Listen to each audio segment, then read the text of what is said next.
స్తోత్రం స్తోత్రం స్తోత్రం స్తోత్రం స్తోత్రం జీవాధిపతి నీకే స్తోత్రమయ్యా స్తోత్రం స్తోత్రం స్తోత్రం స్తోత్రం స్తోత్రం స్తోత్రం స్తోత్రం స్తోత్రం స్తోత్రం నీకే వందనాలు స్తోత్రం స్తోత్రం స్తోత్రం స్తోత్రం యేసయ్యా స్తోత్రం స్తోత్రం స్తోత్రం స్తోత్రం స్తోత్రం స్తోత్రం యేసయ్యా స్తోత్రం స్తోత్రం స్తోత్రం స్తోత్రం స్తోత్రం స్తోత్రం దేవుడా మీకే స్తోత్రమయ్యా స్తోత్రం స్తోత్రం స్తోత్రం స్తోత్రం స్తోత్రం స్తోత్రం స్తోత్రం స్తోత్రం స్తోత్రం స్తోత్రమయ్యా స్తోత్రం స్తోత్రం స్తోత్రం గట్టిగా గట్టిగా స్తోత్రం స్తోత్రం స్తోత్రం స్తోత్రం స్తోత్రం స్తోత్రం స్తోత్రం స్తోత్రం స్తోత్రం స్తోత్రం స్తోత్రం స్తోత్రం స్తోత్రం స్తోత్రం స్తోత్రం స్తోత్రం జీవాధిపతి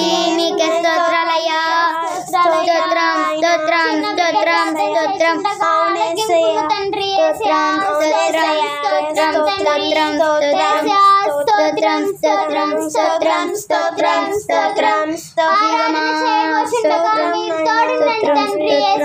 స్తోత్రం స్తోత్రం స్తోత్రం స్తోత్రం స్తోత్రం స్తోత్రం స్తోత్రం తండ్రి స్తోత్రం తండ్రి స్తోత్రం స్తోత్రం స్తోత్రం స్తోత్రం స్తోత్రం స్తోత్రం స్తోత్రం స్తోత్రం స్తోత్రం స్తోత్రం స్తోత్రం జీవితములో నీవు చేసిన మేలులన్నిటికీ నేనేమి చేతును నా జీవితములో నీవు చేసిన మేలులన్నిటికీ నేనేమి చేతును ఏమి నీకివ్వను ప్రభువా ఏమి ఇవ్వగలను దేవా ఏమి నీకివ్వగలను ప్రభువా ఏమి ఇవ్వగలను దేవా కృతజ్ఞతలర్పించును నిరతము కృతజ్ఞతలర్పించును స్తుతులందుగా స్తుతికి పాత్రుడా స్తుతులు నీకే అర్పింతును మహిమ నీకే చెల్లింతును స్తుతులందుగా స్తుతికి పాత్రుడా స్తుతులు నీకే అర్పింతును మహిమ నీకే చెల్లింతును స్తోత్రమయ్యా స్తోత్రం స్తోత్రం స్తోత్రం స్తోత్రం స్తోత్రం దేవుడు మన జీవితాల్లో ఆయన చేసిన మేలులకు ఆయన మెడలు చూపుతున్న ఆయన ఉన్నతమైన ప్రేమకు ఆయన ఉచితమైన కృపకు మనం ఏమిచ్చి ఆయన రుణము తీర్చుకోలేము. కానీ ఆయన ఇచ్చిన ఈ రక్షణ పాత్రను చేత పట్టుకొని ఆయన నామాన స్తుతి చెల్లించి ఆయన్ని మహిమపరిచి ఘనపరచుట తప్ప ఏమిచ్చినా కానీ ఆయన రుణము తీర్చుకోలేనిది. ఆయన ప్రేమ అత్యున్నతమైనది మన ఎడల. ఆయన మన ఎడల చేస్తున్న ఆశ్చర్య కార్యాలు అవి వివరించాలనుకుంటేమా మన జీవితం సరిపోదు. ఆయన మనకిచ్చినటువంటి ఈ రక్షణ పాత్రను చేత పట్టుకొని చేసిన మేలులను తలపోస్తూ ఆయన మహిమపరుద్దాం. పరిశుద్ధుడు అయిన దేవా, ప్రేమ స్వరూపి, స్తోత్రము నాయన. ఇంతవరకు పాటల ద్వారా మీ నామాన్ని మహిమపరుచుకొని, ఆరాధన ద్వారా మీ నామాన్ని ఘనపరుచుకొని, మా ఎడల చేసిన మీరు మా జీవితాల్లో చేయబోతున్న ప్రతి మేలులను తలపోస్తూ మీ నామాన్ని మహిమపరచుటకు మీరు ఇచ్చిన ఈ ఉన్నతమైన కృపకై మీకు స్తోత్రం చెల్లించుకుంటున్నాం. అయ్యా, మాకంటే ధనులు జ్ఞానవంతులు ఐశ్వర్యవంతులు గొప్పవారు ఎందరో ఉన్నప్పటికీ అల్పులము అయోగ్యులము ఏ యోగ్యత లేని మమ్మల్ని మీరు ప్రేమించి ఇంత ఉన్నతమైనటువంటి మీ నామాన్ని మాకు ధరింపచేసి ఇంత గొప్ప దేవునికి జనులుగా మమ్మల్ని స్వాస్థ్యముగా ముద్రించి నీ నామాన్ని మహిమపరుచుకొనుటకు, నీ నామాన్ని ఘనపరుచుకొనుటకు సార్వత్రిక సంఘాలు సకల పరిశుద్ధులతో కూడా మీరు మాకు ఇచ్చినటువంటి ఈ పాలు పంపులకై మీకు స్తోత్రం చెల్లించుకుంటూ ఈ ఆరాధనను ప్రభువా మీ చేతులకు అప్పగించుకుంటూ, ఆరాధన ద్వారా మహిమ పొందిన దైవమా, వాక్యం ద్వారా మీరు మాతో మాట్లాడి ప్రత్యక్షంగాను ఆన్లైన్లోనూ వింటున్న ప్రతి ఒక్కరి జీవితాల్లో ఈ వాక్యం నాయన కార్యము చేయనట్లుగా, ఈ ఆత్మకార్యాలు జరిగించినట్లుగా మీ కృపచేత నింపి నడిపించమని కోరుచు. నోటికి నోరయ్యండి మీరు, ఆ ముఖాంతరంలో నుంచి మీరు మాత్రమే మాట్లాడి మీ నామానికి మహిమ తెచ్చుకోమని కోరుచు. యేసయ్య అతి పరిశుద్ధ నామంలో ప్రార్థిస్తున్నా తండ్రి. ఆమేన్. ఆమేన్. దేవుని మహాపరిశుద్ధ నామమునకు మహిమ కలుగును గాక. ఇంతవరకు పాటల ద్వారా మహిమ పొంది ఆరాధన ద్వారా ఆయన నామాన్ని మహిమపరుచుకున్న దేవునికే సమస్త ఘనత మహిమ ప్రభావాలు కలుగును గాక. ఈ సమయంలో అతి ప్రాముఖ్యమైనటువంటి సమయానికి మనం వచ్చి ఉన్నాం కనుక ఒక్క 10 నిమిషాలు శ్రద్ధతో దేవుని సన్నిధిలో ఆయన మనతో ఏమి ముచ్చటించనై ఉన్నాడు మనం శ్రద్ధ కలిగి విందాం. చూద్దాం. కీర్తనల గ్రంథం 15వ అధ్యాయంలో మనందరికీ సుపరిచయమైనటువంటి మాటలే, సుపరిచయమైనటువంటి వాక్యమే అది. చూద్దామా? యెహోవా, నీ గుడారములో అతిథిగా ఉండదగిన వాడెవడు? నీ పరిశుద్ధ పర్వతము మీద నివసింపదగిన వాడెవడు? యథార్థమైన ప్రవర్తన కలిగి నీతిని అనుసరించుచు హృదయపూర్వకముగా నిజము పలుకువాడే. అట్టివాడు నాలుకతో కొండెములాడడు, తన చెలికానికి కీడు చేయడు, తన పొరుగువాని మీద నింద మోపడు. అతని దృష్టికి నీచుడు అసహ్యుడు. అతడు యెహోవాయందు భయభక్తులు గలవారిని సన్మానించును. అతడు ప్రమాణము చేయగా నష్టము కలిగినను మాట తప్పడు. తన ద్రవ్యము వడ్డీకియ్యడు, నిరపరాధిని చెరుపుటకై లంచము పుచ్చుకొనడు. ఈ ప్రకారము చేయువాడు ఎన్నడూను కదల్చబడడు. దేవుడు ఈ మాటలను మన వినికిడిలో దీవించును గాక. దేవుడు ఇక్కడ మనతో ఈరోజు మాట్లాడుతున్న మాట ఏంటంటే, ఆయన గుడారములో అతిథిగా ఉండదగిన వాడెవడు? ఎవరు ఆయన గుడారములో అతిథిగా ఉంటారంటే కింద చెప్తున్నాడు కదా, యథార్థమైన ప్రవర్తన కలిగి. మొదట ఏమి కావాలంట? ఆయన గుడారములో అంటే ఆయన రాజ్యములో, ఆయన ఇంటిలో,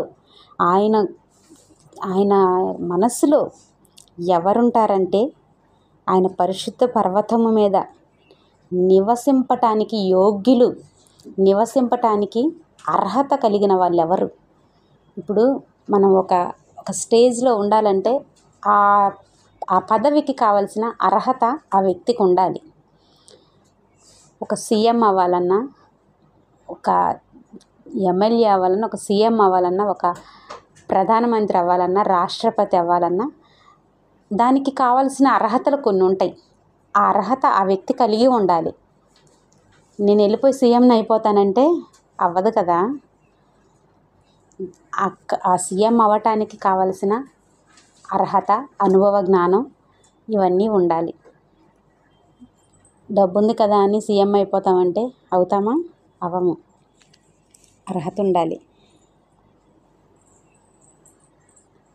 లేదు, ఒక పోస్ట్కి నువ్వు అప్లై చేసుకున్నావంటే నాకు చదువు ఉంది కదా నేను వెళ్ళి అప్లై చేసేస్తాను, నాకు ఏదో ఒక ఉద్యోగం వచ్చేస్తుంది అంటే అవ్వదు. నువ్వు ఏ పోస్ట్లో ఉండాలనుకుంటున్నావో ఆ పోస్టుకు తగిన అర్హత నీకు ఉండాలి.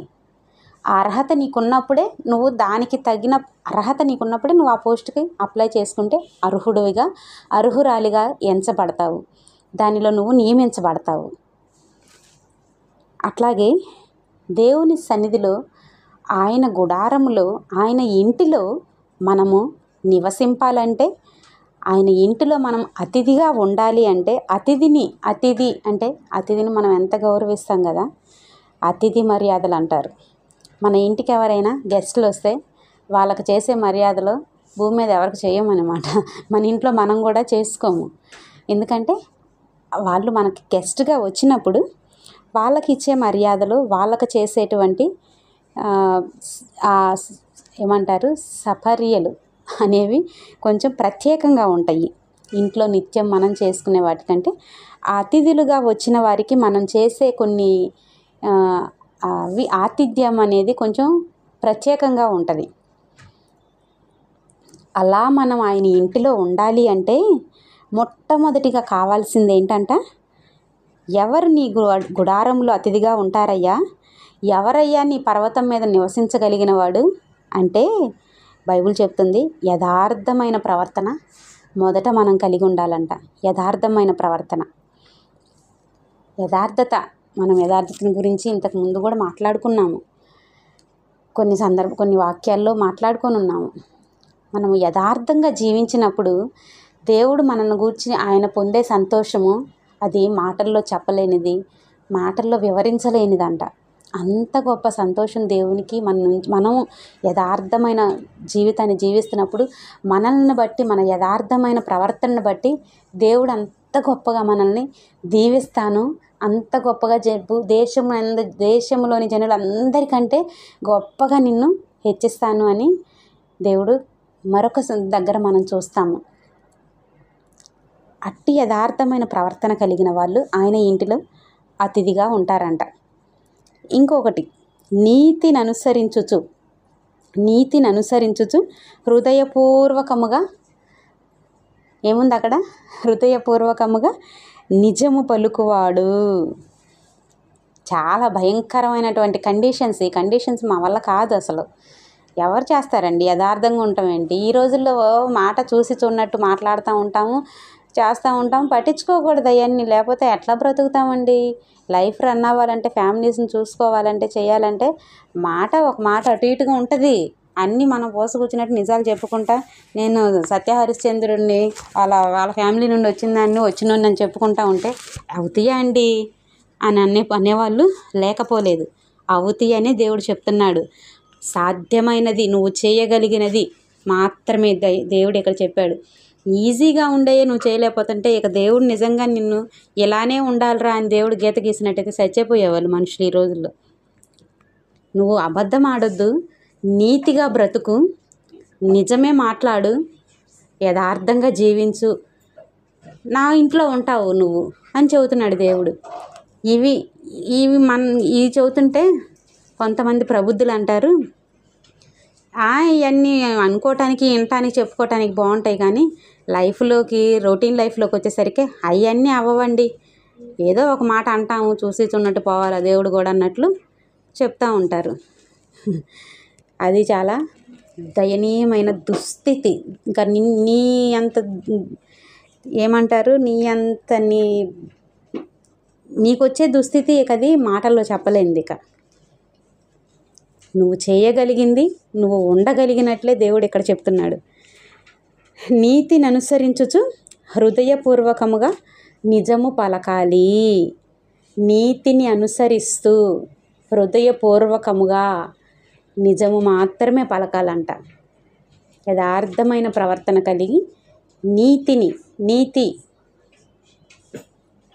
అంటే యేసయ్యని మన సొంత రక్షకునిగా అంగీకరించి ఆయన నా పాప దోషాల నిమిత్తం మన శాపాల్ని నివారించుటకు, మన పాపాలని క్షమించి నిత్యరాజ్యానికి వారసుల్ని చేయటానికి ఆయన మన కొరకు ప్రాణమిచ్చి మనల్ని పాప శాప విముక్తుల్ని చేసి ఇంత గొప్ప రక్షణను అనుగ్రహించి ఉన్నాడు.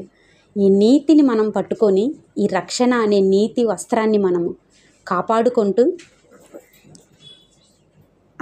ఆయన ఎదుట నిందారహితులముగా నిలబడాలి అని ఆయన కోరుకుంటున్నాడు.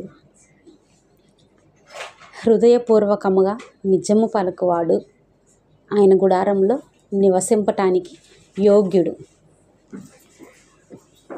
ఈ రోజుల్లో చాలా కష్టం అండి. మామూలుగానే మనం కొంచెం చిన్న చిన్న అబద్ధాలు అవుతూ ఉంటాయి. మరి అంత కఠినంగా చెబితే అవ్వదండి, మాకు కొంచెం టైం పట్టిద్దిలే దేవునిలోకి రావటానికి అని ఇప్పుడు కూడా దేవునిలోకి రావాలంటే కండిషన్లో పెట్టుకుంటూ కూర్చుంటున్నారు. యేసు ప్రభువులోకి వస్తే అలా ఉండాలంట, ఇలా ఉండాలంట, కఠినంగా ఉండాలంట. కఠినమా? యథార్థంగా బ్రతకటం కఠినమా? నీతిగా బ్రతకటం కఠినమా? అంటే నీ ఇష్టానుసారంగా నువ్వు బ్రతికేస్తా, నీ ఇష్టానుసారంగా నువ్వు తప్పుడు మాటలు మాట్లాడేస్తా, నీ ఇష్టానుసారంగా పాపపు జీవితం నువ్వు జీవిస్తా, నీ నోటికి వచ్చినట్లు నువ్వు మాట్లాడుతూ ఉండి నువ్వు చేసుకున్నటువంటి దుష్టత్వానికి, భ్రష్టత్వానికి నువ్వు నీ కుటుంబం భయంకరమైన శాపాన్ని అనుభవిస్తా మరలా దేవుడు నాకేం చేశాడని దేవుణ్ణి ప్రశ్నించే అధికారం మళ్ళీ మనకు ఎక్కడి నుండి వస్తుంది? అలానే ఉన్నారు మనుషులు ఈ రోజుల్లో. వాళ్ళకి ఇష్టం వచ్చినట్లు మాట్లాడతారు, ఇష్టం వచ్చినట్లు బ్రతుకుతారు, ఇష్టం వచ్చినట్లు త్రాగి తిని వాళ్ళ ఇష్టానుసారమైన మార్గాల్లో జీవిస్తారు. పిల్లలకి భయం చెప్పరు.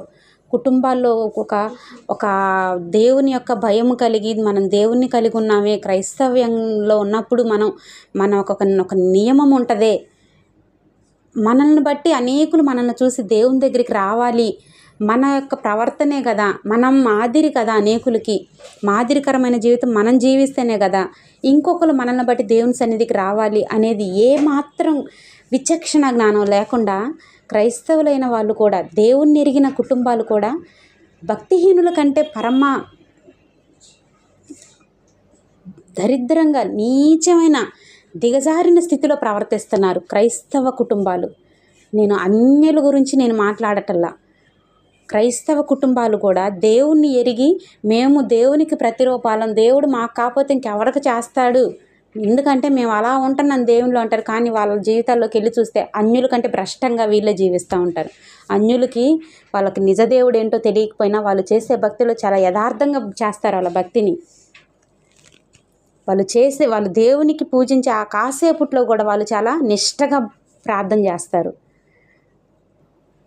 ఏది వాళ్ళు చేస్తున్నది నిజమైన దేవుడా కాదా అని తెలియకనే వాళ్ళు చేస్తున్న భక్తి అంత యథార్థంగా అంత నిష్టగా చేస్తుంటే, నిజ దేవుణ్ణి కలిగి సృష్టికర్తను కలిగి నిన్ను నన్ను బ్రతికిస్తున్నాడంటే, నిన్ను నన్ను ఈ జీవితం తర్వాత మరలా మనకి ఇంకొక జీవితం ఉంది, ఇక్కడ మనం జీవిస్తున్న ప్రతి దానికి అక్కడ ప్రతిఫలం ఇస్తాడు, తాట తీస్తాడు అని ఎరిగి కూడా నువ్వు అంత లెక్కలేనితనంగా నీ ఇష్టానుసారంగా బ్రతుకుతున్నావంటే నీకంటే అన్యుడు మేలు, నీకంటే దేవుణ్ణి ఎరగని వాళ్ళు మేలు. వాళ్ళ ఎడల దేవుడు కనికర పడతానంటున్నాడు, వాళ్ళ ఎడల దేవుడు జాలి పడతానంటున్నాడు. రేపటి దినాన నువ్వెవరో నాకు తెలియదు పో అంటానంటున్నాడు నిన్ను గూర్చి. ఎవరిని గురించి అంటానంటున్నాడు దేవుడు ఆ మాట? దేవుణ్ణి కలిగి దేవుని బిడ్డలమని చెప్పుకుంటా ప్రతిదీ లోకానుసారంగా లోకాచారాలు అన్యాచారాలు పాటిస్తా కుటుంబంలో ఏమాత్రం దైవత్వము కానీ క్రైస్తవ్యం కానీ కనిపించకుండా, నీ కుటుంబంలో కానీ నీ ప్రవర్తనలో కానీ నీ మాట తీరులో కానీ దైవత్వం కనిపించకుండా వ్యర్థంగా బ్రతుకుతున్నావు చూడు, నిన్నే ఉమ్మేస్తానంటున్నాడు. నువ్వెవరో నాకు తెలియదు, నేను నిన్ను ఎరగను, వెళ్ళిపో అంటానంటున్నాడు. ఎవరినో కాదు, అన్యుల్ని కాదు అంటానంటున్నాను, వాళ్ళ మీద జాలి పడతానంటున్నాడు. క్రైస్తవులమైన దేవుని నామాన్ని ఎరిగి దేవుని నామాన్ని ప్రకటిస్తా, దేవుని నామంలో జీవిస్తా, ఆయన చేసిన మేలులను అనుభవిస్తా, ఆయన మన ఎడల చూపుతున్న ప్రేమను మనం రుచి చూచి కూడా ఆయన ఎవరో ఎరగనట్లు నువ్వు వచ్చి ప్రవర్తిస్తున్నావు చూడు, లోకుల కంటే అన్యుల కంటే దారుణంగా నిన్ను ఆయన ఉమ్మి వేస్తానంటున్నాడు. ఎందుకంటే నీకోసం ప్రాణం పెట్టాడని నీకు తెలుసు, నీకోసం సమస్తం చేసింది ఆయనే అని తెలుసు. ఈరోజు నువ్వు బ్రతుకుతున్నావంటే అది కేవలం ఆయన కృపే అని నీకు తెలుసు. ఈరోజు నువ్వు ఇంత స్థితిలో ఉన్నావంటే ఆయన ఒక్క క్షణం నిన్ను కన్నురెప్ప పాటులో ఆయన నిన్ను మర్చిపోయాడంటే నీకు ఏక జీవితమే లేకుండా పోద్దని కూడా నీకు తెలుసు. ఆయన ప్రేమ తెలుసు, ఆయన కోపం తెలుసు. అయినా కానీ నువ్వు ఏమాత్రం భయం లేకుండా ఉంటావు చూడు, దాన్ని బట్టి నిన్ను ఉమ్మివేస్తా అంటున్నాడు. దేవుని యొక్క ప్రేమను, ఆయన యొక్క ప్రణాళికలను ఎరిగిన మనమే ఇంత పనికిమాలినతనంగా దిగజారిన స్థితిలో దిగజారిన భక్తి జీవితం ఆత్మీయ జీవితంలో ఉంటున్నామంటే మనల్ని చూసి అన్యులు ఏం నేర్చుకుంటారు? అన్యులకి మాదిరి కదా మనం ఉండాలి. నోరు తెరిస్తే అబద్ధాలు, నోరు తెరిస్తే పనికిమాలినతనం. ఆ మాటల్లో రోడ్డు మీదకి వచ్చావంటే చర్చిలకు వెళ్ళేవాళ్ళు వాళ్ళకంటే మనం నయ్యం అని నిన్ను చూసి చెప్పొచ్చావులేమ్మా అని అనుకుంటున్నారు. నువ్వు అనుకుంటున్నావేమో నువ్వు ఇచ్చే 10 రూపాయలకు ఆశపడి నీ దగ్గర నీకు ముఖస్తుతి చేస్తున్నారు అంతే. అంతేగాని నువ్వేదో పెద్ద పైనుంచి దిగొచ్చిన దానివని కాదు. నీ ముఖస్తుతి చేసి నిన్నేదో చేస్తున్నాడప్పటికే ఆహా, నేను దేవుణ్ణి కలిగి ఉన్నాను కాబట్టే కదా అని నువ్వు అనుకుంటున్నావు. నీలో దేవుని ఆత్మ లేదు కాబట్టే పనికిమాలినతనంగా దేవుడు ఏం చెప్తున్నాడు? నీతిని అనుసరిస్తా నిజము హృదయపూర్వకముగా నిజము పలుకు అంటున్నాడు. నీతి అంటే ఏంటి? మనం రక్షణ పొంది యేసుక్రీస్తుని సొంత రక్షకునిగా అంగీకరించి బాప్తీసం తీసుకున్న తర్వాత బైబిల్లో ఏముంటుంది? వడ్డీకి ఇవ్వద్దు, వడ్డీకి తీసుకోవద్దని ఉందా? నువ్వేం చేస్తున్నావు? ఏంటి నువ్వు నీ నీతి? ఏంటి నీ యథార్థత? ఏది నీ రక్షణ అనుభవం? అక్కడ ఏది నీ ఆత్మీయ జీవితం? ఎవరిని మభ్యపెడుతున్నావు? ఎవరిని నువ్వు నమ్మిస్తున్నావు? దేవుని యొక్క మాటను మీరి నువ్వు చేస్తున్నావంటే అంతకు పదంతలు దేవుని యొక్క ఉగ్రత నీ కుటుంబం మీదకి వస్తుంది. జాగ్రత్త. ఆయన తరతరాలకి ఆయన యొక్క ఇదిని కొలిచి పోస్తాడు నీ ఒడిలో. దేవుని నీతిని నెరవేర్చే వారంగా మనం ఉండాలి, కానీ మన గొప్పల్ని, మన నీతిని, మన ప్రలోభాలని లోకానికి చూపించుకోవటం కాదు. ఆయన వెళ్ళి సర్వసృష్టికి నన్ను గూర్చి ప్రకటించండి అంటే నీ డబ్బా కొట్టుకుంటూ కూర్చుంటావేంటి? లేచిన దగ్గర నుంచి నీ చుట్టూ జనాన్ని కూర్చోబెట్టుకుంటావేంటి? దేవుని సన్నిధికి నడిపించు, దేవుని గురించి ప్రకటించు. సేవకులు నియమించబడినప్పుడు సేవకుల దగ్గరికి తీసుకెళ్ళు. నీకెవరైనా అమ్మ పరిచయం అయితే వాళ్ళకు ₹2 ఇచ్చి నీ తట్టు తిప్పుకోవటం ఏంటి? దేవుడు అది చెప్తున్నాడా? అది దేవుని నీతా? ఆయన గుడారములో మనము యోగ్యులముగా నివసించటానికి యోగ్యులముగా ఉండాలంటే అంత సామాన్యమైనది కాదు. నీకు ఈ లోకంలో నువ్వు అల్లాటప్పగా ఉన్నంత ఈజీ కాదు. దేవుని దగ్గర నువ్వు మెప్పు పొందాలి, ఆయన సన్నిధిలో నిలబడాలి అంటే చాలా అర్హత కలిగి ఉండాలి. నీ ఇంటికి ఒక వ్యక్తి రావాలంటేనే నీ కింద స్థాయి వ్యక్తి నీ ఇంటికి రావటానికి భయపడతారు. ఆఫ్టర్ ఆల్ నువ్వెంత ఆఫ్టర్ ఆల్? మరి దేవాతి దేవుడు ఆయన దగ్గర అతిథిగా ఉండాలి అంటే ఇంక ఎంత క్వాలిటీస్ ఉండాలి మనలో? ఎన్ని క్వాలిటీస్ ఉండాలి? ఎంత ప్యూరిటీ ఉండాలి? నీలాంటిది నాలాంటిది వెళ్ళిపోయి ఆయన గుడారంలో అతిథిగా ఉంటానంటే ఈడ్చి పక్కనేస్తాడు. దేవుని సన్నిధిలో మనం జీవిస్తున్నప్పుడు యథార్థతని, ఆయన నీతిని మనము విడిచిపెట్టకూడదు. మనము పొందుకున్న ఈ రక్షణ అనే నీతి వస్త్రాన్ని మనం ప్రతి విషయంలో కాపాడుకోవాలి. చిన్న చిన్న విషయాలకి మనము లొంగిపోయి చిన్న విషయాల దగ్గర మన నీతిని, మన యథార్థతని, మన భక్తిని విడిచిపెట్టి ఈ కొంచెంలోనే కదా, ఈ ఒక్క విషయం దగ్గరే కదా, దేవునికి తెలీదా నేనేంటో, దేవునికి తెలీదా నా భక్తి ఏంటో, దేవునికి తెలీదా నా యథార్థత ఏంటో, దేవునికి తెలీదా నా ఆత్మీయ స్థితి ఏంటో, ఈ చిన్న విషయంలో నేను ఇప్పుడు ఇక్కడ మాట్లాడుతున్నానంటే దేవుడికి తెలుసులే. ఇలాంటి పరిస్థితి కల్పించాడంటే మరి దేవుడే కదా కల్పించింది. మరి ఇలాంటి స్థితి నుంచి నేను బయటపడాలంటే ఇప్పుడు నేను మాట మార్చి మాట్లాడక తప్పదు, అబద్ధం ఆడక తప్పదు, నా నీతిని కాసేపు పక్కన పెట్టక తప్పదు అన్నావంటే దేవుడు నెత్తి మీద ఒకటి వేసాడంటే 4 తరాలు లెగవ్వు నువ్వు. అంటే 4 తరాలు నువ్వు బతికుంటావని కాదు, నువ్వు ఉన్నా లేకపోయినా నీ ఇది ఉంటుందిగా, నీ వంశం లేపడు 4 తరాలు నెత్తికి పెట్టి నిన్నేస్తే నీ తర్వాత 4 తరాలు లెగవ్వు. దేవుని దగ్గర ఉన్నప్పుడు, ఆయన కలిగి మనం జీవిస్తున్నప్పుడు, ఆయన మార్గాలలో మనం ఉంటున్నప్పుడు వాక్యాన్ని వాక్యంగానే మనము అనుసరించాలి. వాక్యాన్ని వాక్యంగానే మనం తీసుకోవాలి. దేవునికి భయపడు. మనుషుల మెప్పు కోసం నువ్వు ప్రయాసపడొద్దు. మనుషులు నువ్వు ₹10 ఇస్తే నిన్ను మెచ్చుకుంటారు. లేదా నువ్వు ఒక పూట అన్నం పెడితే అబ్బా నువ్వు దేవతవమ్మ, అన్నపూర్ణమ్మవమ్మ అంటారు. పక్కకెళ్ళి అది ఇప్పుడు ఏదో మర్చిపోయి ఏదో ఆమారి పెట్టింది కానీ అది పెట్టే రకం కాదు అంటారు నిన్ను పక్కకెళ్ళి. మనుషులు ఏదైనా అవసరం తీరేంత వరకే నీతో మాట్లాడతారు, నిన్ను గొప్ప చేస్తారు, నిన్ను ఎక్కిచ్చేస్తారు. వాళ్ళ అవసరం తీరిన తర్వాత నువ్వు అక్కడ ఉంటావు, అలాగే వెళ్ళిపోతారు. ఆ నుంచి నువ్వు కింద పడి బిల్ల బీటుగా తన్నుకులాడిపోతావు అనమాట. అట్లాంటి మనుషుల కోసం, అలాంటి మనుషుల మెప్పు కోసం, అలాంటి మనుషుల మనసుల్లో స్థానం కోసం ఎందుకు వెంపర్లాడి దేవాది దేవుడు యుగయుగాలు ఆయనతో జీవించే గొప్ప ధన్యతను కోల్పోతున్నావు. ఆలోచించాలి కదా మనము. నేను దేనికోసం దేన్ని కోల్పోతున్నా, ఎవరి కోసం ఎవరిని నేను పోగొట్టుకుంటున్నా అనేది నువ్వు ఒకసారి ఆలోచించగలిగితే అలాంటి తప్పుడు పని మరొకసారి చెయ్యం మనం. ఇలాంటి తుచ్చమైన మనుషుల కోసం ఎవరైనా సరే ఆఫ్టర్ ఆల్ మనిషే, నీకు నిత్య జీవం ఇచ్చేవాడు కానే కాదు ఏ మనిషి కూడా. నువ్వు దేవుణ్ణి మాత్రం కలిగి ఉండు, దేవుణ్ణి పట్టుకో, దేవునిలో ఉండు. నీకు నిత్య జీవాన్ని ఇచ్చేవాడు కానీ నీ కుటుంబాన్ని ఏది కూడా అంటకుండా కాపాడగలిగేవాడు ఆయన. ఏ మనిషి ఏం చేయగలుగుతాడు చెప్పు నీకు? నేనొచ్చి నీకు ప్రార్థన చేస్తేనే నీ కార్యాలు అవుతాయి. సేవకులంగా మా ప్రార్థన నీకు ప్రాకారం కావచ్చు. నీ ప్రార్థన కూడా దేవునికి చాలా ప్రాముఖ్యం. నువ్వు మోకాళ్ళేసి ప్రార్థించు నీ గదిలోనికి వెళ్ళి, దేవుడు కార్యం చేయడా నీకు? అలాగని సేవకుల్ని త్రోసిపుచ్చమని నేను చెప్పటం లేదు.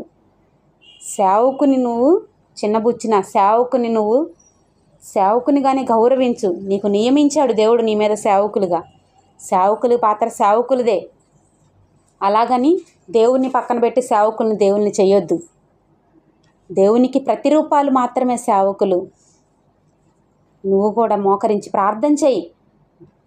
దేవుడు సేవకుల ద్వారా నీలో ఉన్న లోపాలని సరిచేయటానికి సేవకుల్ని నియమించాడు. సేవకులు చెప్పే మాట విను, సేవకుల మాటకు లోబడు, వాళ్ళని దేవుళ్ళని చెయ్యకు. అది చెప్తున్నా నేను ఇక్కడ. అంతేగాని సేవకుల్ని కూడా పక్కన పెట్టమని నేను చెప్పటల్లా. సేవకులకు లోబడాలి, సేవకుల్ని ప్రేమించాలి. నీలో ఉన్న లోపం సరిచేసుకొని వాక్యం ద్వారా వాళ్ళు నిన్ను హెచ్చరించినప్పుడు ఆ వాక్యానికి లోబడు. నువ్వు దేవుణ్ణి ప్రేమించు, దేవుని మాట విను. అంతేకాని మనుషుల్ని గొప్ప చేయొద్దు. మనుషుల మెప్పు కోసం నువ్వు ఏదో చేయాలనుకొని ఇంకేదో చేసేసి ఆ కంగారులో పొరపాట్లలో పాపాలు చేసి దేవునికి దూరం కావద్దు. దేవుని కృపను కోల్పోవద్దు. నువ్వు చేసే చిన్న తప్పు కూడా ఆయన దాన్ని పరిగణలోకి తీసుకుంటాడు. దాని ద్వారా నువ్వు, నీ కుటుంబం, నీ వంశాలు కూడా ఆయన అది అనుభవించేలాగా చేస్తాడు. నువ్వు తప్పు చేసావా, ఆ తప్పు 4 తరాల వరకు నేను వెంటాడిద్ది. నువ్వు మేలుగా బ్రతికావా, ఆ ఆశీర్వాదం కూడా 7 తరాల వరకు నిన్ను వెంటాడిద్ది.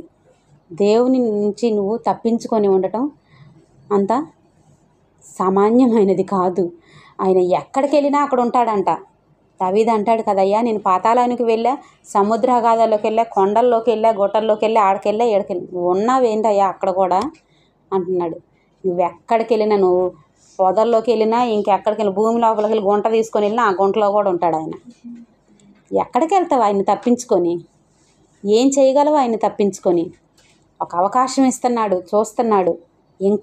ఇంకా తెలుసుకుంటుందేమో, ఇంకా తెలుసుకుంటాడేమో, ఇంకా విడిచిపెడతాడేమో పాపాన్ని, ఇంకా విడిచిపెట్టిద్దేమో తన అక్రమమైనటువంటి జీవితాన్ని అని అవకాశం ఇస్తున్నాడు. అవకాశాన్ని సద్వినియోగం చేసుకొని ఆయన ఇంటిలో నివసించడానికి యోగ్యుడిగా, యోగ్యురాలిగా నిన్ను నువ్వు వాక్యపు వెలుగులో సరిచేసుకున్నావా? నువ్వు ఇక ఎన్నడూ కదల్చబడవు. లేదు, నేను మనుషుల మెప్పు కోసమే ఉంటా, మనుషులు నన్ను ఇది చేయాలి, నేను గొప్పగా అనిపించుకోవాలి, నేను ఎలా ఉండాలి అలా ఉండాలి, మనుషులు నన్ను ఆహా ఓహా అంటే చాలు అనుకుంటున్నావా? ఇక నీ ఎడల ఆయన ఆలోచనలో ఆయన చేసుకుంటూ వెళ్ళిపోతాడు. ఎప్పుడు కూడా మన విశ్వాస ఆత్మీయ జీవితాల్లో వాక్యపు వెలుగులో ఎప్పటికప్పుడు మనల్ని మనం సరిచేసుకుంటా సేవకులు చెప్పే వాక్యానికి లోబడి, నాలో ఈ లోపం ఉందేమో, దేవుడు నాతో మాట్లాడాడు అని ఇప్పుడు మాట్లాడుతాను. నేను కూడా నీకు చెప్పేదాన్నే కాదు, మొదటిగా నన్ను నేను సరిచేసుకుంటా నీకు చెప్తున్నా. నీకు చెప్పేదానిగా నేను ఉండాలి. నేను చెప్పేసి వెళ్ళిపోతున్నానంటే నేనేదో పెద్ద ఇదని కాదు. నన్ను నలగొడతానే ఉంటాడు ఆయన. ఎవరికి తగిన వారి పరిణామం చొప్పున ఆయన వాళ్ళని నలగొడతానే ఉంటాడు, సరిచేసుకుంటానే ఉంటాడు, ఆయనలో నిలబెట్టుకుంటానే ఉంటాడు. వీటికి భయపడిపోయి బాబో ఈ కష్టాలు మేము తట్టుకోలేమనుకొని దేవుడు వద్దు, ఏమొద్దు, యేసు ప్రభువులోకి వస్తేనే కష్టాలు అనేది ఒక పనికి మాలినటువంటిది సృష్టించేశారు. అదొక పొరలాగా సృష్టించారు. యేసు ప్రభువులోకి వస్తే కష్టాలు అంటగా ఉంటాయి, కష్టాలు ఉంటాయి. నువ్వు లోకంలో సుఖంగా బతుకుతున్నావా? అబద్ధం ఆడకుండా బతుకుతున్నావా? దొంగ మాటలు మాట్లాడకుండా నువ్వు బ్రతుకుతున్నావా? పనికి మాలిన పనులు చేయకుండా నువ్వు నీతిగా బ్రతుకుతున్నావా? అలాంటి నీతి మాలిన బ్రతుకు కంటే యేసు ప్రభువులోకి వచ్చి నీతిగా బ్రతుకు, యథార్థంగా బ్రతుకు. నువ్వు పచ్చడి తిన్నా సంతోషంగా ఉంటావు. నీతి మాలిన బ్రతికి లోకంలో పలావులు తింటే నీకు అది ఆరోగ్యమా, క్షేమమా? అలాంటి బ్రతుకు. నీతి మాలిన బ్రతికి నేనేదో గొప్ప అని అనిపించుకునే కంటే యథార్థమైన ప్రవర్తన కలిగి నీతిని అనుసరిస్తా ఆయనలో జీవించు. నువ్వు కారంతో మెతుకులు తిన్నా, పచ్చడి మెతుకులు తిన్నా, నువ్వు నీ కుటుంబము సంతృప్తి కలిగి జీవిస్తారు. ఆయన మిమ్మల్ని చూసి పరలోకంలో గొప్ప మేలు విందు కలిగిద్దంట, గొప్ప సంతోషం కలిగిద్దంట నిన్ను బట్టి. నువ్వు అలాంటి యథార్థమైన ప్రవర్తన కలిగి ఆయనకి ఇష్టముగా జీవించినప్పుడు. దేవుణ్ణి సంతోషపరిచి దేవుణ్ణి మహిమపరిచేటువంటి బ్రతుకు మనకి కావాలా? నీతి మాలిన బ్రతికి నేను నీతి తప్పి యథార్థత తప్పి నా పనికి మాలినతనంగా బ్రతికి నా పిల్లలకు నేను ఏదో కూర్చేసి పెట్టేసేద్దామనంటే నువ్వు నీ ఆఖరి దినాల్లో భ్రష్టమైనటువంటి చావు చేస్తావు. నీ తర్వాత నీ వంశాలు కూడా ఆ శాపాన్ని వెంటాడుతూనే ఉంటాయి. నీ వంశాలకి శాపగ్రస్తమైన జీవితాలు కావాలా, ఆశీర్వాదకరమైన జీవితాలు కావాలా? కష్టమైన ఆశీర్వాదకరమైన జీవితాన్ని ఇక్కడ ఈ లోకంలో మనం శ్రమ అనుభవించినా, ఈ లోకంలో నువ్వు దరిద్రుడివైనా, ఈ లోకంలో నువ్వు ఎందుకు పనికిరాని పనికి మాలినోడివైనా, ఆ లోకంలో ఎక్కడుంటాం మనం? ఆయన రొమ్మున నానుకొని నిత్యము యెహోవా పరిశుద్ధుడు పరిశుద్ధుడు అనేటువంటి ఆ తన్మయంలో ఉంటాము. చూసాం కదా ధనవంతుడు లాజరు. ధనవంతుడు ఎక్కడున్నాడు? ఆహా నాకేమి నా ప్రాణమా, తిను తాగు సుఖించు, నీకు ఎదురే లేదు, నీకు తిరిగే లేదు అనుకున్నాడు. దేవుడు ఏమన్నాడు? ఒరే వెర్రోడరా, ఇంక అయిపోయింది నీ టైం అన్నాడు. ఎక్కడెళ్ళి పడ్డాడు ధనవంతుడు? మండే అగ్నిగుండంలో చస్తా, అయ్యా నా తమ్ముళ్ళు ఉన్నారు, నా వాళ్ళు ఉన్నారు, నేను వెళ్ళి వాళ్ళకి చెప్పుకొని వస్తా, నన్ను పంపించి ఒకసారి అంటే, ఆగురా నీ టైం అయిపోయి నువ్వు వచ్చావు, వాళ్ళకు ఉందలే ఆడ మూడింది, వాళ్ళకి చెప్పటానికి ఆడ ఉన్నారు లేరా ప్రబుద్ధులు, వాళ్ళు చెబితే మారితే మారుతారు, వింటే విన్నారు, లేకపోతే వాళ్ళకు కూడా నీకు బట్టిన గట్టే పట్టిద్ది, అయిపోయింది నీకు ఇంకా అక్కడ భూమి మీదకి వెళ్ళే ఛాన్స్ లేదు, నువ్వు ఉండాడని చెప్పి ఏమన్నాడు. కానీ అదే టైంలో దీన స్థితిలో చా అంట అందరూ అసహించుకొని ఎవరు కూడా ఆయనకి కనీసం తిని మిగిలింది పారేసేది కూడా ఆయన దగ్గర పారేయటానికి కూడా నోచుకునేటువంటి దరిద్రమైన దీనమైన స్థితిలో ఉన్నటువంటి లాజరు ఏ స్థితిలో ఉన్నాడు? అబ్రహాము రొమ్మున ఆనుకొని ఉన్నాడు. ఈ లోకంలో నువ్వు త్రోసివేయబడుతున్నావు, తృణీకరించబడుతున్నావు, అందరు నిన్ను అసహించుకుంటున్నారు, ఎవరు నిన్ను దృష్టించటం లేదు, ఎవరు నిన్ను పట్టించుకోవటం లేదు అని అంటే అక్కడే నీకు అక్కడ సీట్ కన్ఫామ్ అయిపోయిందని అక్కడే అర్థం చేసుకోవాలి.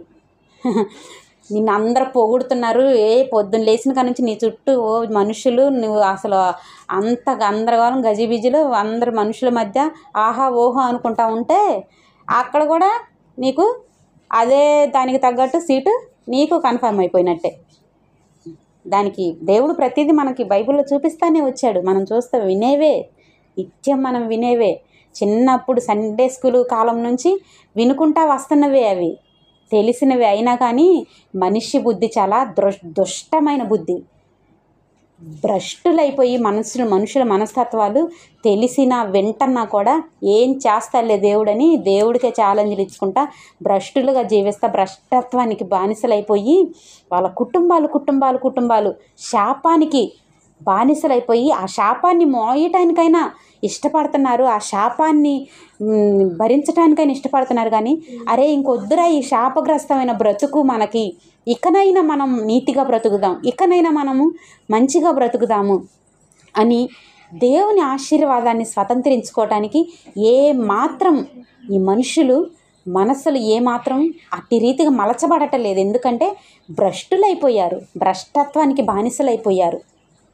మనుషుల మెప్పు కోసం, డబ్బు కోసం, ఘనత కోసం, పరువు ఏమంటారు ఈ లోకంలో ఉన్న సుఖభోగాల కోసం మనుషులు బానిసలైపోయి దేవుడిచ్చేటువంటి ఉన్నతమైనటువంటి ఆ స్థానాన్ని కూడా ఏమో ఎవరు చూసి వచ్చారులే కానీ అన్నీ పక్కన పడేసి ఈ కాసేపు ఉన్నటువంటి ఈ తుచ్చమైన జీవితం కోసం పరుగులెడతా ప్రయాసపడతా నానా పనికి మాలినతనంగా జీవిస్తా నీతి తప్పి అబద్ధాలు ఆడతా యథార్థతను తప్పి భ్రష్టంగా జీవించడానికి ఏమాత్రం ఆలోచించకుండా ఉంటున్నారు.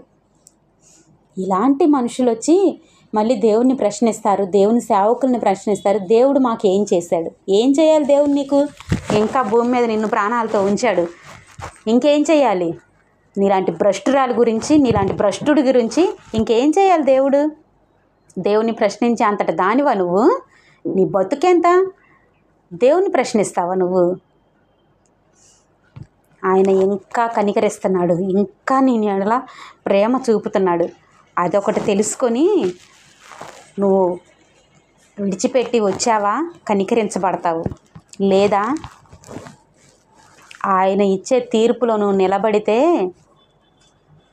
ఇక నిన్ను ఎవ్వరు కాపాడలేరు. ఆయనే నిన్ను నిలబెడితే ఇక నువ్వు ఎవరు నీకు దిక్కు?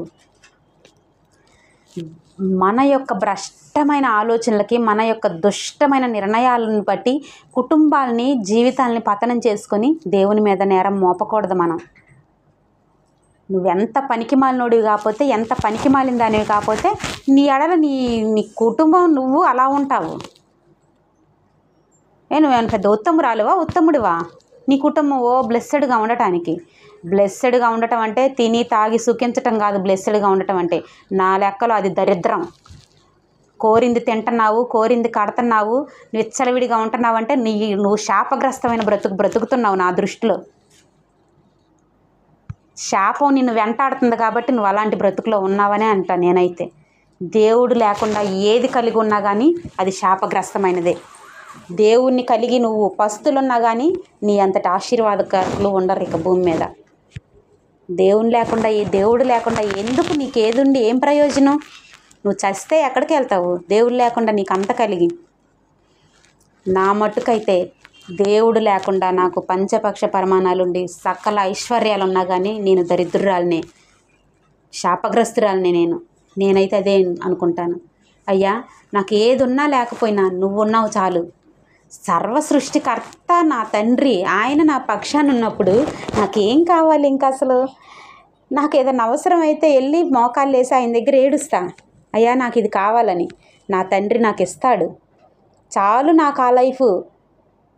అంతేకాని మోసం చేసి, మాయలు చేసి, నీతి తప్పి, పనికి మాలినతనంగా ఒకళ్ళ మీద ఇంకొకళ్ళకి చాడీలు చెప్పుకొని భ్రష్టమైన బ్రతికి తినేది అది నీకు ఆరోగ్యం కాదు, అది ఆశీర్వాదం అంతకంటే కాదు.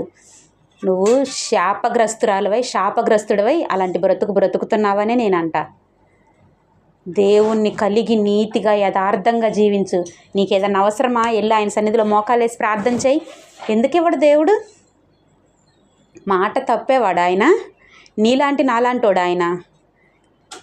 నువ్వైతే మనుషుల మెప్పు కోసమో ప్రగల్భాల కోసమో నువ్వేదో ఇచ్చేస్తావు మాటలో. పక్కకు వచ్చేసి 100 మందిలో 10 చెబుతాంరా, పట్టించుకుంటాం ఏంటి, అని చేసేస్తామేంటి అంటావు. నా దేవుడు అలాంటోడు కాదు. భూమి పునాదులు వేయబడక ముందే ఆయన ఇచ్చిన ప్రతి మాట నెరవేర్చుకుంటా వస్తున్నాడు.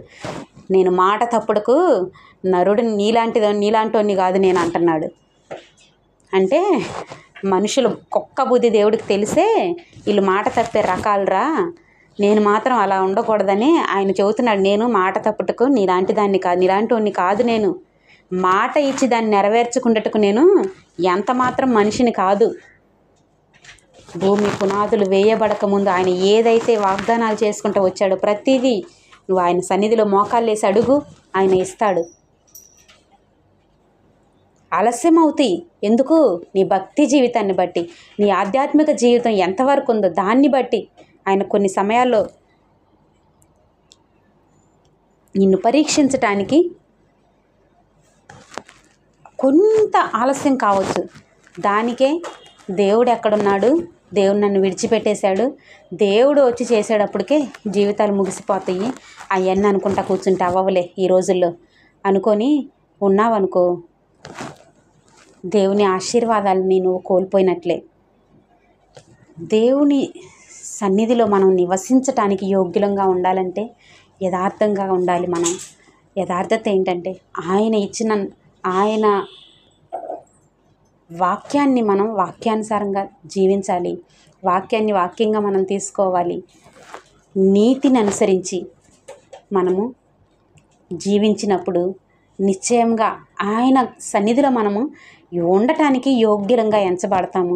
ఆయన మనల్ని యోగ్యులుగా ఎంచిన తర్వాత ఎవరిక తీసేయటానికి, మనల్ని కాదనటానికి ఇక ఎవరికి ఉంది అర్హత? ఇక ఆయనే. నేను నా ఇంటికి ఒక వ్యక్తిని నేనే నా ఇంటికి నిన్ను పిలిచి కూర్చోబెట్టినప్పుడు ఎవరో వచ్చి నిన్ను వెళ్ళిపో అనటానికి? నా ఇంటికి నేను పిలుస్తున్నా నిన్ను. ఇంకా ఎవరు వచ్చినా కానీ నువ్వెందుకు వచ్చావు ఇక్కడికనంటే నేనే పిలిచాను, నువ్వెవరో వచ్చి అడగటానికి? నా ఇల్లు, నేను పిలిచాను, నా ఇష్టం, వస్తారు నేను పిలిచినప్పుడు. అంతే. నా ఇంటికి నేను పిలిచినప్పుడు నాకు అధికారం ఉంటుంది, ఎవరికి ఉండదు అధికారం నేను వెళ్ళిపోమంటానికి. అలాగా ఆయన సన్నిధిలో ఉండటానికి ఆయనే అతిథిగా యోగ్యుడిగా ఎంచినప్పుడు ఇక ఎవరు మనల్ని కాదంటానికి? కనుక మన ఆధ్యాత్మిక జీవితాల్లో యథార్థత కలిగి నీతిగా మనం బ్రతికినప్పుడు ఆయన సన్నిధిలో మనల్ని ఆయన యోగ్యులుగా ఎంచి ఆయన నామాన్ని మహిమపరచుటకు మనల్ని ఆయన నిలబెట్టుకుంటాడంట. అట్టి రీతిగా దేవుడు మనల్ని దీవించి నడిపించునుగాక.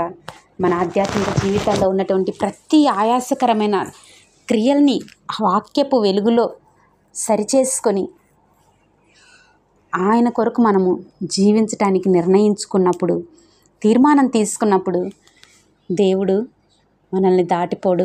ఏ పరిస్థితిలో కూడా ఆయన మనల్ని దాటిపోడు. ఆయన ప్రేమస్వరూపి. ఇంకా నువ్వు కనికరించబడుతున్నావు, నీకు ఒక అవకాశం ఇస్తున్నాడంటే ఆయన ఎడతెగని ప్రేమ, ఆయన వాత్సల్యత, ఆయన కరుణ మన ఎడల ఉన్నది కాబట్టి ఇంకా ఇస్తున్నాడు అవకాశం, ఇంకా ఇస్తున్నాడు నీకు అవకాశం. ఆ ప్రేమని నువ్వు లక్ష్య పెట్టి ఆయన తట్టు తిరిగితే నీకు ఇక జయమే. ఏ పరిస్థితిలో కూడా ఆయన నిన్ను దాటిపోడు. ఆయన ప్రేమను గుర్తెరుగు. ఆయన నీ ఎడల చూపుతున్న వాత్సల్యాన్ని నువ్వు అనుభవించు. నిశ్చయంగా దేవుడు నిన్ను, నీ కుటుంబాన్ని, నీ వంశాలని తరతరాలు దీవించి హెచ్చిస్తాడు. దేవునిలో నువ్వు యథార్థత కలిగి నీతిని అనుసరించినప్పుడు నీకు ఇచ్చిన ఈ రక్షణ అనే నీతి వస్త్రాన్ని కాపాడుకో. ఆయన సన్నిధిలో నువ్వు ఆయన రొమ్మున ఆనుకొని కూర్చుంటావు.